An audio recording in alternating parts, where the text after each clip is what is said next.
I mean, we're here now. We're almost 3 years later. I mean, what hope do you have? At this point, I don't know. I don't know because so much has been covered up.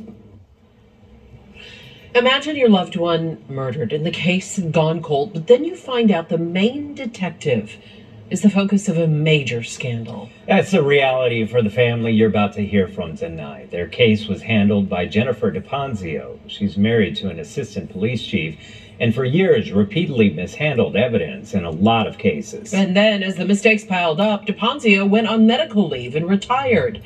Ever since, she's claimed she's too unwell to testify. And even though we uncovered, she was actually working multiple jobs.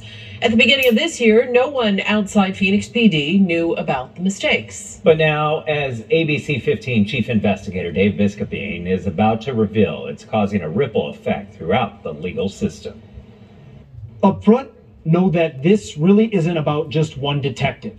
It's about how police and prosecutors work to cover up, minimize, and hide what happened. The impact is being felt at every level. Unsolved cases, current cases, and past convictions. These are real life and death matters with real people dealing with the consequences. You're watching the end of an emotional interview. Is there anything else you guys just want to add? I don't really have anything else. I really appreciate this. And if not, that's okay. I would like to show his picture. Anthony Martin was 33 when he was murdered almost 3 years ago. That was the car, huh? That was a car. On January 25th, 2021, police thought they were responding to an accident. Instead, they found Anthony shot dead in this red Buick. The main case agent on scene, Detective Jennifer DePonzio. I mean, do you feel like you were misled? I know I was misled. For almost 3 years. This is Anthony's mother, Darlene, and his two sisters, Portia and Precious. They live across the country in Hudson, Wisconsin. Did you guys have any clue? Not at all. We didn't even know her. No clue that the detective in charge of solving Anthony's murder mishandled the case from the beginning. But as the months passed, they did start to get an uneasy feeling. We were just kind of clueless as to what was going on with his case. You felt like Detective Ponzo left you in the dark.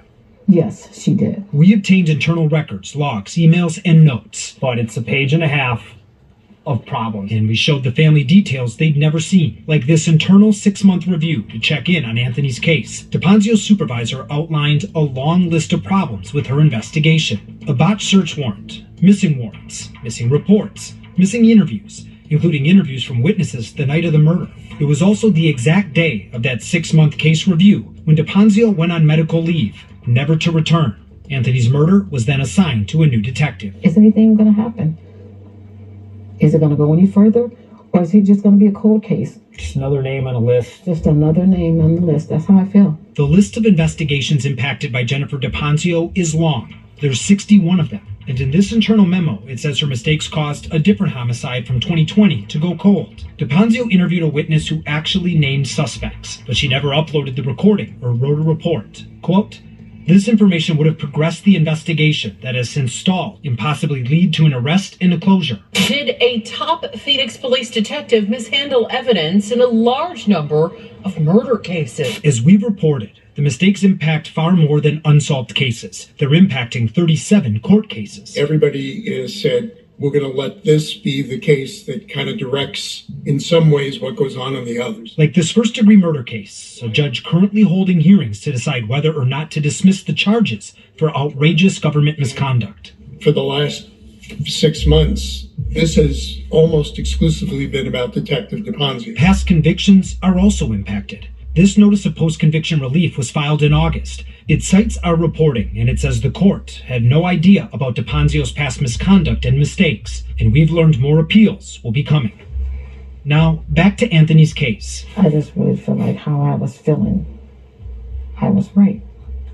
It's hurtful. I was hoping I was wrong, but I was right. As the case grew colder, Anthony's family did two things. Gone, and no one knows why. A Valley father believed to be murdered, found dead inside a car near I-17 in Glendale in January. That's about all his family knows about his death. They spoke to ABC 15 just to keep it in the spotlight. Still don't know a lot of things. Then in September 2021, Portia Martin filed a complaint against DePonzio for a lack of communication. Again, the family had no idea about the mistakes or that she had gone on leave. Okay, so you file a complaint. We asked her to read some of what she wrote. She has been giving us limited information, and also I feel that we are getting the runaround with her. The family didn't know it, but the complaint was dismissed. We showed them what DePonzio's supervisor, Sergeant Jerry Barker, wrote about their concerns. It says in part, since the murder, the family has called and gone to the news attempting to interfere in this case, and called numerous times attempting to get information and specific details. You write a complaint, and the sergeant says internally they're interfering with the case. But months earlier, he knows that she's failed to do her job in a pretty significant way.